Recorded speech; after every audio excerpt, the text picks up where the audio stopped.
Hoopers, do you have jumper's knee and the pain continues after you rest for a prolonged period of time and then you go back to playing basketball? Or you're kind of stuck in this cycle where you rest it, feels good, then you go back to playing basketball and the pain continues? So you're kind of stuck in this jumper's knee cycle. In today's video, we got you covered. We're going to show you one big exercise that you need to be doing to help manage this jumper's knee issue. So let's jump into the topic.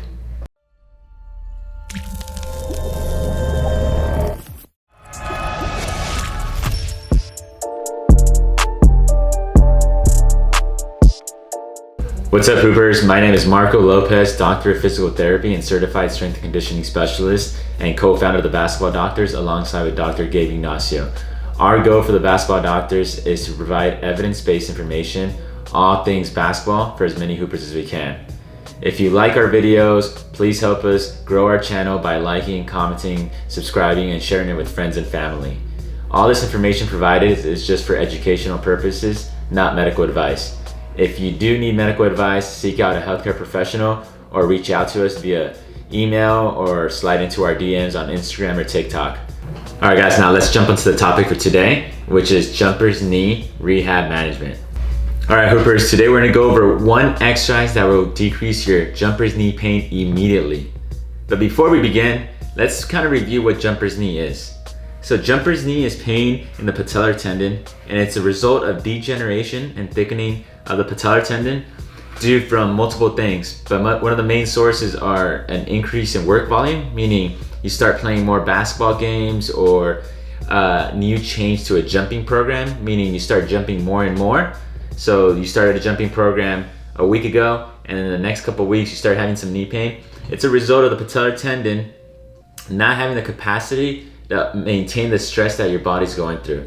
So pretty much it's a issue where we need to build up that patellar tendon strength in order to withstand all the activities that you're going through. And it's different from tendonitis. We actually have a video, if you click the link below, on the differences between jumper's knee and patellar tendonitis. So first of all, before we kind of start doing this exercise, we have to look at your load management, meaning how much are you doing and how many days are you doing it. So let's say you're doing a jumping program or you're playing basketball 7 days a week and you're doing it for 3 hours. One of the biggest things before we start doing this exercise is we got to look at that and be like, okay, we're not going to stop playing basketball or stop jumping. We just want to decrease the volume. So maybe cutting that by half. And then from there, is the pain decreases, start ramping it back up slowly. So you want to learn how to walk before you learn how to run. So slowly ramping up your jumping and basketball so you can kind of decrease that patellar tendon load and build up that strength to withstand those progressions. But the biggest key thing, the biggest exercise we need you to be doing every day are isometrics.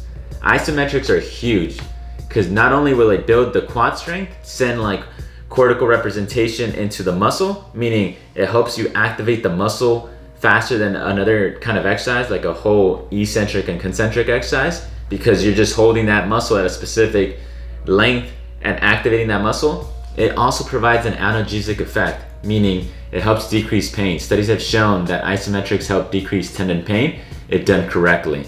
And one of the exercises that we're going to go over is the Spanish squat. The Spanish squat is great at this because it's going to allow us to load the quadriceps muscle, which is one of the culprits of patellar tendinopathy or jumper's knee, is the quad's not strong enough and the patellar tendon takes the toll of that, without increasing the pain here in the patellar tendon because of its anchors and its moment arms. So we're gonna go over this exercise more into detail.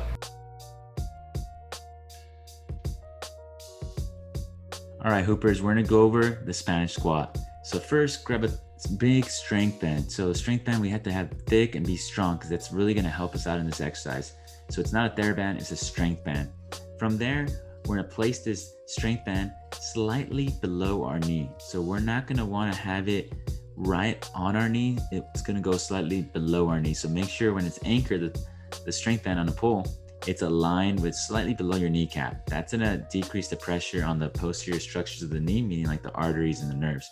From there, Gabe's gonna get in this good neutral position. So his chest is up, spine is neutral. He's gonna reach out in front of him to really make sure he has an upright chest. The reason we want an upright chest is we want to maximally load the quadricep muscles.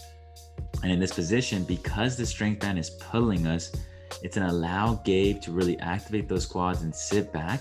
And as you see, his knees are not going past his toes, they're in the midfoot, because we're really getting that isometric contraction. And as we go to the frontal plane of view, we see that his knees are aligned with the second and third toe. A lot of times we see the knees going in, we want to keep them out around the second and third toe. Really make sure we have good positioning. So that's kind of like the big cueing that we want to look at. Neutral spine, chest upright with the arms in front of you. So if you're going to hold the weight, hold it in front of you. That's going to maximize the quad contraction and really put as much stress, good stress, in the patellar tendon. All right, guys, hopefully you guys learned something from our videos. If you liked our video, please like, comment, subscribe, and please share with all your friends so we could reach as many hoopers as we can.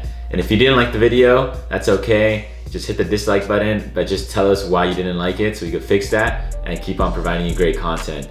All right, guys, let's ball for life.